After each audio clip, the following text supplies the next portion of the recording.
Brourim Abaïm, bienvenue ici à la résidence de France, à Jaffa. C'est une maison très particulière parce qu'ici on a réussi l'impossible. C'est un architecte juif, Yitzhak Rapoport, du temps du mandat, dans les années 30, qui s'est vu confier la construction de cette maison par un riche propriétaire arabe, Mohamed Abdulrahim.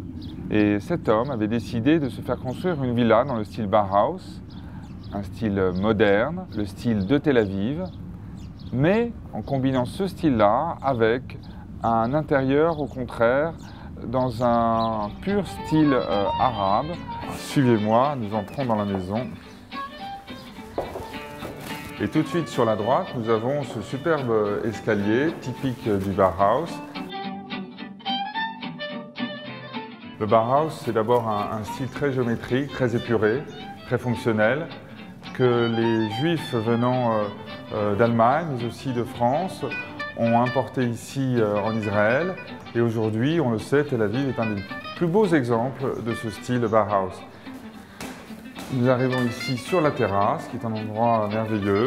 Moi qui suis breton, je retrouve quelques sensations ici, dans cet environnement pourtant très méditerranéen. Donc nous voilà sur cette très belle terrasse qui permet d'accueillir de grandes réceptions de nos invités, car vous le savez, cette résidence elle est au service du public, au service des délégations françaises, au service des Français d'Israël. Alors nous sommes au cœur du quartier d'Ajami, ce quartier qui, si vous avez vu le film, est un quartier difficile, mais un quartier qui change énormément grâce aux travaux, grâce aux aménagements menés par le maire de Tel Aviv, Ron Hulday. Un quartier aussi qui s'efforce de devenir un exemple de cohabitation entre juifs et arabes. Nous avons juste en face de la résidence ce centre communautaire judéo-arabe qui fait un travail remarquable. J'étais à leur iftar, lors de la période du Ramadan, il y a quelques mois.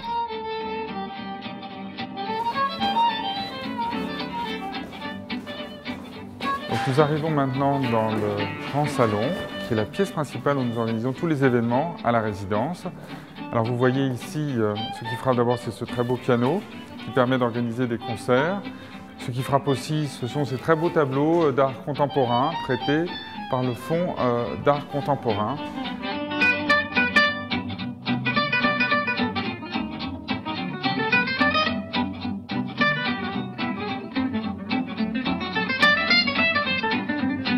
Alors vous voyez aussi dans cette maison ce qui était un moucharabier et qui permettait de séparer donc l'espace des hommes et des femmes. Et par ce moucharabier, les femmes regardaient ce qui pouvait bien se passer dans cet univers qui était à l'époque un univers d'hommes. Alors dans cette bibliothèque, l'ancien moucharabier, il y a un livre que j'aime particulièrement parce que c'est toutes les mémoires, c'est toutes les souffrances, mais c'est aussi plein d'inspiration. C'est ce dictionnaire des Justes de France qui a été établi par Lucien Lazare avec le Yad Vashem. Et on y voit des histoires incroyables de héros, justes, simples, qui tout naturellement ont sauvé des vies. En France, les 3/4 des Juifs ont pu ainsi être sauvés. Et Lucien Lazare a pu raconter ses destinées dans ce livre grâce aux archives du Yad Vashem. Il y a au Yad Vashem plus de 3000 Français qui sont ainsi honorés. Ce jardin, on a du mal à l'imaginer, mais le 14 juillet, ici, accueille jusqu'à 2500 personnes. Des Français, surtout, des Israéliens aussi. Shimon Peres, le président de l'État, était ici le 14 juillet dernier. Monsieur Netanyahou, pendant ce temps-là, m'appelait au téléphone. C'est dire cette connexion entre la France et Israël.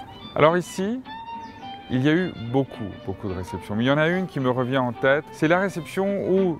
C'est une réception en l'honneur de la paix, finalement, où ici se retrouvaient deux sélectionneurs. Le sélectionneur de l'équipe de football israélien, le sélectionneur de l'équipe de football palestinien. Et ces deux sélectionneurs, et ça, ce sont des coïncidences remarquables, étaient deux Français. Du côté israélien, vous le connaissez tous, c'est Luis Fernandez, qui, avec courage, essaye d'obtenir pour l'équipe d'Israël une sélection pour l'Euro. Et c'était beau de voir ainsi réunis sur cette pelouse deux nations, israéliennes, palestiniennes, via ce qui touche le plus souvent l'opinion publique, le foot, ce langage universel. Alors nous sommes ici dans le salon d'hiver, très coloré, très chatoyant, avec ce très beau tableau orange. Et puis il y a quand même quelques traits personnels, parce que je me suis occupé pendant quelques années de l'Afrique, et il y a ce petit clin d'œil, vous verrez dans le fond, de girafe.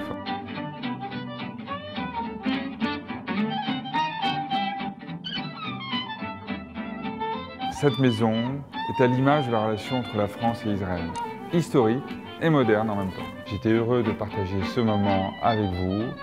À bientôt, les Hitraot.